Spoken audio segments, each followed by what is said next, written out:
He bowed to Natalie while retrieving his glass, and August couldn't stifle an eye roll to save his life. Unfortunately, Natalie caught the action and raised a perfect black brow, signaling August forward for his turn at the judging table, like a princess summoning a commoner. And didn't that fit their roles to a T? August didn't belong in this sunny 5-star resort and spa courtyard on a Saturday afternoon, ferrying wine on a silver tray to these wealthy bird brains who overinflated the importance of wine so much it felt like satire. He didn't belong in sophisticated St. Helena, wasn't cut out to select the best bunch of grapes at the grocery store, let alone cultivate soil and grow them from scratch to make his very own brand of wine. I tried, Sammy. He'd really fucking tried. This contest had a grand prize of $10,000, and that money was August's last hope to keep the operation alive.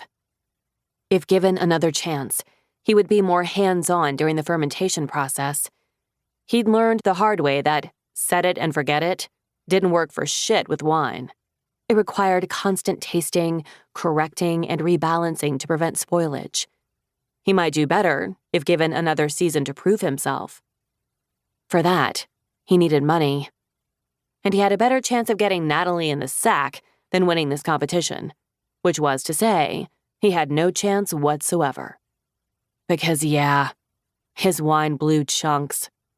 He'd be lucky if they managed to let it rest on their taste buds for 3 seconds, let alone declare him the winner. But August would try to the bitter end, so he would never look back and wonder if he could have done more to bring this second-hand dream to life. August strode to the judge's table and set the glasses of wine in front of Natalie, with a lot less ceremony than his competitors had, sniffed and stepped back, crossing his arms. Disdain stared back at him in the form of the 2 most annoyingly beautiful eyes he'd ever seen. Sort of a whiskey gold, ringed in a darker brown. He could still remember the moment the expression in those eyes had gone from, "Take me to bed, Daddy," to, "Please drink poison." Witch. This was her domain, however, not his. At 6'3", and with a body still honed for the battles of his past life as a Navy SEAL, he fit into this panorama about as well as Rambo at a bake sale. The shirt the entrants had been asked to wear for the competition didn't fit, so he'd hung it from the back pocket of his jeans. Maybe he could use it to clean up the wine when the judges spit it out. "August Cates of Zelnick Cellar," Natalie said smoothly, handing glasses of wine to her fellow judges. Outwardly, she appeared cool as ever, her unflappable New York demeanor on full display. But he could see her breath coming faster as she geared herself up to drink what amounted to sludge in a glass. Of the 3 judges, Natalie was the only one who knew what was coming, because she'd tasted his wine once before, and had promptly compared it to demon piss. That occasion was also known as the night he'd blown his one and only chance to sweat up the sheets with Princess Vos herself.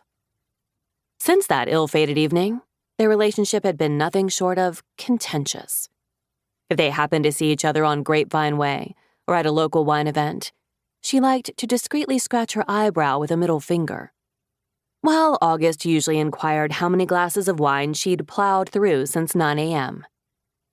In theory, he hated her. They hated each other. Damn it, though, he couldn't seem to actually do it. Not all the way.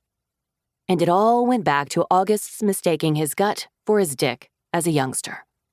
As in, "Trust your dick, son."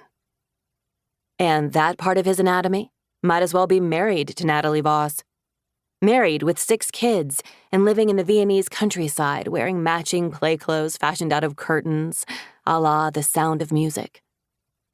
If all of August's decisions were up to his downstairs brain, he would have apologized the night of their first argument and asked for another shot to supply her with wall-to-wall orgasms.